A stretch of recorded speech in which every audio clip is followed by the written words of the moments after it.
दोस्तों अभी से लगभग 1.5 साल पहले 25 जनवरी 2023 को सेबी अपनी वेबसाइट पर एक प्रेस रिलीज करता है और इस प्रेस में बताता है कि 90% F&O ट्रेडर लॉस कर रहे हैं। मतलब कि हर 10 में से 9 ट्रेडर को लॉस हो रहा है, सिर्फ एक ट्रेडर ही पैसा कमा पा रहा है। बट दोस्तों अभी मतलब कि 24 जनवरी 2024 को सेबी अपनी वेबसाइट पर एक और नया प्रेस रिलीज करता है और इसमें इंट्राडे ट्रेडर्स को अवेयर किया गया है और इसमें बताया गया है कि 71% इंट्राडे ट्रेडर लॉस कर रहे हैं।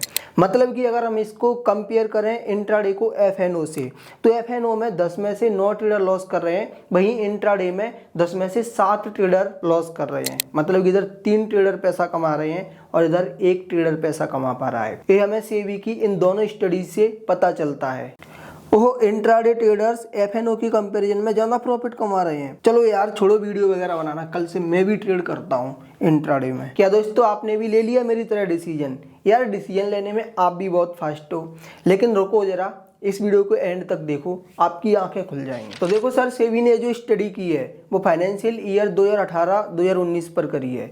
2019 और 20 को छोड़ दिया है, 2020 और 21 को छोड़ दिया है। 2021 और 22 पर स्टडी करी है और 2022 और 23 पर भी स्टडी करी है। मतलब कि 5 साल में से जो 2 साल पेंडेमिक ईयर है उनको हटा दिया है और 3 साल पर स्टडी करी गई है। और यह स्टडी टॉप 10 ब्रोकर पर करी गई है और ये जो टॉप 10 ब्रोकर हैं इन पर मार्केट के लगभग 86% ट्रेडर ट्रेड करते हैं। तो आइए जानते हैं इस सेबी की स्टडी के 8 मेजर पॉइंट, जिनमें हम क्लियर कर पाएंगे कि इंट्राडे ट्रेडर आखिर कैसे पैसा कमा रहे हैं। तो दोस्तों इसका पॉइंट नंबर 1 है कि अगर इक्विटी सेगमेंट के अंदर 3 ट्रेडर हैं तो उसमें से एक इंट्राडे है। हो सकता है कि 2 उसमें से इन्वेस्टर हों। इंट्राडे का मतलब होता है दोस्तों कि अगर कोई शेयर आज खरीद रहा है तो है आज ही बेचेगा। तो अगर कोई शेयर 3 लोग खरीद रहे हैं, ठीक है, तो उसमें से एक इंट्राडे है, मतलब कि वो आज खरीदेगा आज ही बेचेगा। 2 हो सकता है कि उसको कुछ टाइम तक होल्ड करके रखें, मतलब कि ये लोग इन्वेस्टर हो सकते हैं। वहीं पर दोस्तों पॉइंट नंबर 2 ये है कि फाइनेंशियल ईयर 2018 और 19 के कंपैरिजन में फाइनेंशियल ईयर 2022 और 23 में 300% इंट्राडे ट्रेडर मार्केट में इंक्रीज हो गए। और दोस्तों पॉइंट नंबर 3, फाइनेंशियल ईयर 2018 और 19 में यंग ट्रेडर मार्केट में 18% थे, जो फाइनेंशियल ईयर 2022 और 23 में बढ़कर यह हो गए 48%। मतलब कि मार्केट में यंग ट्रेडर बढ़ रहे हैं। यंग ट्रेडर का मतलब है जिनकी एज 30 साल से कम है। अब दोस्तों यंग ट्रेडर ये सोचेंगे कि हाँ मार्केट में हम ही टिक पाएंगे, क्योंकि मार्केट में जो रैपिड आती है ना उसमें ओल्ड लोग तो चल ही नहीं पाएंगे। बट अभी पता चलेगा आगे कि गिरता कौन है रैपिड में। और दोस्तों पॉइंट नंबर 4 है कि इंट्राडे के अंदर 71% लोग लॉस कर रहे हैं। मतलब कि हर 10 में से 7 ट्रेडर लॉस में है, जो कि दोस्तों इस पूरी स्टडी की हेडलाइन भी है। और पॉइंट नंबर 5 है कि अधिक बार, मतलब कि अगर आप एक साल में 500 से ज़्यादा ऑर्डर प्लेस करते हैं तो 80% चांस है कि आप लॉस करेंगे। मतलब कि जो लोग 500 से ज़्यादा एक साल में ऑर्डर प्लेस कर रहे हैं वो 80% लॉस कर रहे हैं। तो अगर आप एक साल के अंदर 500 से ज़्यादा ऑर्डर प्लेस करते हैं तो 80% चांस है कि आप लॉस करेंगे, सिर्फ 20% चांस है कि आप पैसा कमा सकेंगे। तो अगर आप इंट्राडे ट्रेडिंग अभी करते हैं तो संभल जाइए, 500 से कम ही ऑर्डर प्लेस करिए, ये दोस्तों स्टडी कहती है। और दोस्तों पॉइंट नंबर 6 है कि जो लोग इंट्राडे के अंदर लॉस कर रहे हैं उसमें 76% यंग ट्रेडर है। अब देखिए दोस्तों स्टॉक मार्केट के रैपिड में कौन गिरा, ठीक है, यंग ट्रेडर ही गिर रहे हैं। और दोस्तों पॉइंट नंबर 7 कहता है कि जितने भी एवरेज इंट्राडे ट्रेडिंग के ऑर्डर प्लेस हो रहे हैं उसमें सबसे ज़्यादा ऑर्डर जो लोग लॉस कर रहे हैं उनके हैं। मतलब कि जो लोग प्रॉफिट कमा रहे हैं ना वो ज़्यादा ऑर्डर प्लेस नहीं कर रहे हैं, ठीक है। ये दोस्तों हमें और भी दूसरे पॉइंट से क्लियर होता है। और पॉइंट नंबर 8 है कि जिन्होंने फाइनेंशियल ईयर 2022 और 23 में लॉस किया है इंट्राडे ट्रेडिंग के अंदर, उन्होंने 57% तो चार्जेस के फॉर्म में ही खर्च कर दिया है। मतलब कि कहीं ब्रोकरेज चार्ज, कहीं टैक्स, 57% उनका गया है।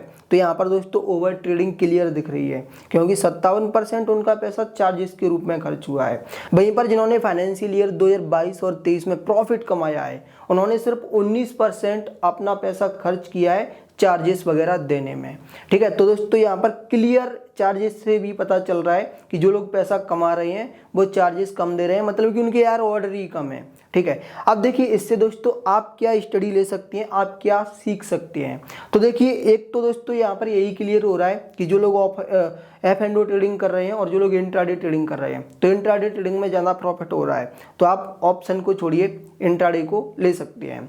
वहीं पर दोस्तों आप ये भी देख सकते हैं कि अगर आपकी एज 30 साल से कम है, आप यंग ट्रेडर हैं, तो आपके लिए खतरा ज़्यादा है। तो आपकी अगर एज 30 साल से कम है तो आपको थोड़ा सावधानी से काम करना है, पहले सीखना है, उसके बाद पैसा कमाने पर ध्यान देना है, क्योंकि स्टडी बताती है कि जो भी लोग 30 साल से कम है वो लॉस कर रहे हैं।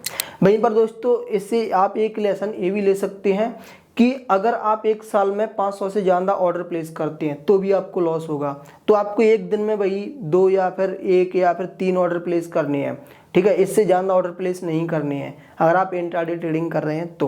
और भी दोस्तों इसमें काफ़ी सारे लेसन छिपे हुए हैं, ठीक है, आपने अगर ये वीडियो केयरफुली देखा है, ठीक है, तो सारी चीज़ें क्लियर हो गई होंगी। दोस्तों अगर आप भी स्टॉक मार्केट में इन्वेस्टमेंट या फिर ट्रेडिंग शुरू करना चाहते हैं तो इसके लिए ज़रूरत पड़ती है एक ब्रोकर अकाउंट की। तो एंजल वन और धन ये अच्छे ब्रोकर हैं, इनका मैंने लिंक दिया इस वीडियो के डिस्क्रिप्शन में। दोनों में ही अकाउंट ओपनिंग फ्री है। एंजल वन के अंदर आई थिंक 400 रुपये पर ईयर AMC चार्ज लगता है, 400 से कुछ कम ही लगता है। और वहीं पर दोस्तों जो धन है उसके अंदर AMC चार्ज लाइफ टाइम के लिए फ्री है। तो सबसे अच्छा दोस्तों मुझे धन ही लगता है, मैं पर्सनली धन और एंजल वन को ही यूज करता हूँ। अब दोस्तों धन और एंजल वन ये दोनों ही ब्रोकर अच्छे क्यों हैं, तो ये मैंने कंपेयर किया है इस वीडियो में, क्लिक करके देख सकते हैं। Thanks for watching this video.